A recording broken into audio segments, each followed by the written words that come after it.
సమితి working president KTR మాజీ speaker Pocharam Srinivas రెడ్డిపై తీవ్ర వ్యాఖ్యలు చేశారు. సోమవారం నిర్వహించిన పార్టీ కార్యకర్తల సమావేశంలో మాట్లాడిన ఆయన పోచారం పార్టీ మార్పు అంశంపై విమర్శలు గుర్తించారు. ఈ సందర్భంగా కేటీఆర్ మాట్లాడుతూ గాచారం బాగాలేకనే పోచారం వేరే పార్టీలోకి వెళ్లారు అంటూ సెటైర్లు వేశారు. నిన్నటి వరకు తెలంగాణ అసెంబ్లీ స్పీకర్ గా పనిచేసిన వ్యక్తి ఏ పార్టీలో ఉన్నారో కూడా చెప్పుకోలేని పరిస్థితికి వచ్చారు అని విమర్శించారు.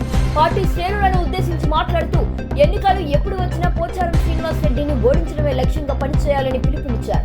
ప్రతి కార్యకర్త ప్రజల్లోకి వెళ్లి పార్టీని బలోపేతం చేయాలని, ప్రత్యర్థులను ప్రజాస్వామ్య పద్ధతిలో ఎదుర్కోవాలని సూచించారు. కేటీఆర్ చేసిన ఈ వ్యాఖ్యలు తెలంగాణ రాజకీయాల్లో చర్చనీయాంశంగా మారాయి. అయితే ఈ వ్యాఖ్యలపై పోచారం శ్రీనివాస్ రెడ్డి లేదా ఆయన ప్రస్తుతం ఉన్న పార్టీ నుంచి అధికారిక స్పందన వెలువడాల్సి. ఇక మీ బాన్స్వాడల గులాబీ జెండా మీరు గతంలో ఎగిరేసినారు. గతంలో అక్కడ ఒక పెద్ద ఆయనను గెలిపించినారు. ఇక ఆయన పేరు మీకు తెలుసు, అన్నీ తెలుసు, నేను చెప్పాల్సిన అవసరం లేదు.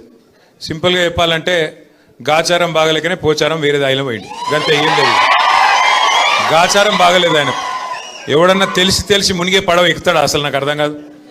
ఆ కాంగ్రెస్ అనేది ఉంటుందా? అసలు ఉండే పార్టీ గన్లో పోయి ఇక నేను మొదలు పుట్టుక కూడా నాది కాంగ్రెస్లే పుట్టినా అని చెప్పి డైలాగులు కొట్టి అందులో పడ్డాడు. పడి ఇవాళ గిలగిలా కొట్టుకునే పరిస్థితి. కుడితిలో పడ్డ ఎలక కదా కొట్టుకున్నట్టు ఇవాళ మింగలేక కక్కలేక ఈ వయస్సులో ఏం కర్మాది నాకు అర్థం కాదు.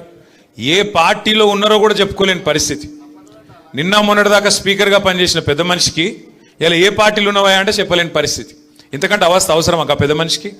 అందుకే నేను మీకు చెప్పేది ఒకటే, ఎలక్షన్ ఎప్పుడొచ్చినా, ఎలక్షన్ ఏ రోజు వచ్చినా పోచారం శ్రీనివాసరెడ్డి గారిని ఓడగొట్టడమే లక్ష్యంగా మనం పనిచేద్దాం.